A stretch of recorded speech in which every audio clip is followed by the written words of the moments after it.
mendojmë që është shumë e rëndësishme të flitet për çështje, të flitet për ngjarje, të flitet për kliman. Se ka disa mënyra ne e dim për bërë brainwash dhe për të bërë atë ndryshimin e mendimit. Njëra është me narracione negative, dhe tjetra është duke mos folur fare. Për mua kjo është më e rrezikshme. Kështu që ne kemi vendosur të flasim me histori të thjeshta, me histori të bukura, me histori me ndikim.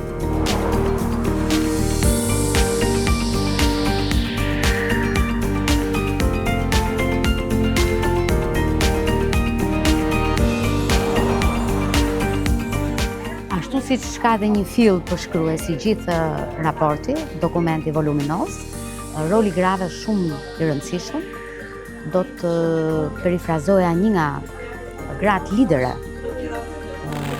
që janë në atë projekt, që natyra është grua. Dhe një nën që lind, që riprodhon jetën, është shumë e aftë ta shëroj jetën, të shëroj dhe natyrën. Roli është shumë i rëndësishëm. Unë nuk dua të krijoj një hendek midis burrave dhe grave. Ta krijoj unë.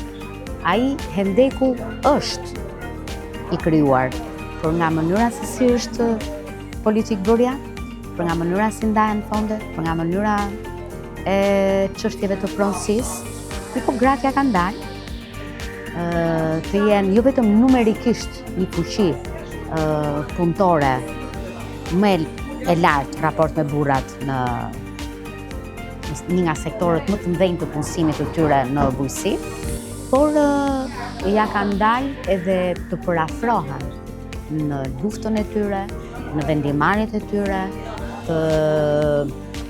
të jenë vendimarrëse dhe jo vetëm aprovuese apo në vijën e dytë të dëgjimit, të heshtjes, të aprovimit të heshtur. Ka sot ato kanë zë. Patjetër një betejë e gjatë, më shumë se 12 vjet, ka pasur momente të vështira, ka pasur momente që më zhdukur e pamundur për të realizuar qëllimet. Nuk kam pasur në një moment që kam menduar që të heq dorë, pra kauza e vjosës është një gjë që më ka bërë për vete dhe ende sot vazhdoj dhe luftoj për përtej mbrojtjes si park kombëtar, për të pasur një model më të mirë të mbrojtjes së saj edhe me çështjen e deltës së fundmi, por sigurisht që në çështjet mjedisore ka shumë momente të cilat ti ndjesh i pafuqishëm, ndjesh sikur je edhe izoluar dhe shpeshherë mund edhe të duket sikur nuk ndan të njëjtin mendim me shumë njerëz të tjerë. Por me vendoshmëri, me këmbgulje, me punë, me pasion, ti te kalon dhe këto pasiguritë e momentit dhe kur gjen pastaj edhe njerëz të tjerë që mendojnë si ty dhe bashkohen në të njëjtën kauzë, është gjëja më e bukur që mund të ndodhi, kështu që mesazhi im që e vazhdoj e jap gjithmonë është përqendrohemi tek qëllimet tona, të jemi këmbgulës dhe të mos lejojmë që edhe situatat e momentit të na ndikojnë në qëllimet tona afatgjata.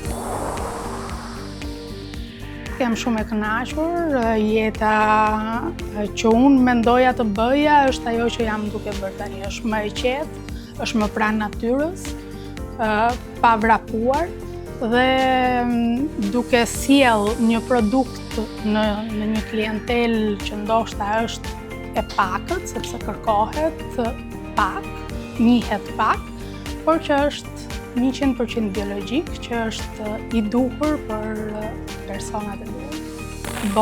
Bota e biznesit në Shqipëri është shumë mashkullore. Por në momentin që të njohin, që dinë se kush je, që dinë që se çfarë je duke bërë, rrugët fillojnë edhe të hapen.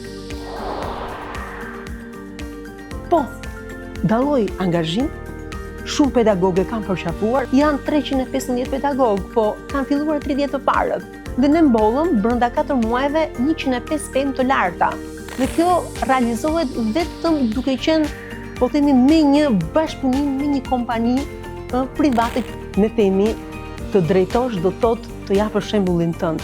Ne si pedagog dhe mësues kemi shumë në dorë. Duhet të kthejmë dhe ne shikimin nga vetja. Mësuesët dhe pedagogët janë fuqia më e madhe që mund të sjellë pikërisht ndryshimin e mentalitetit shqiptar lidhur me po themi zvoglimin e ndotjes.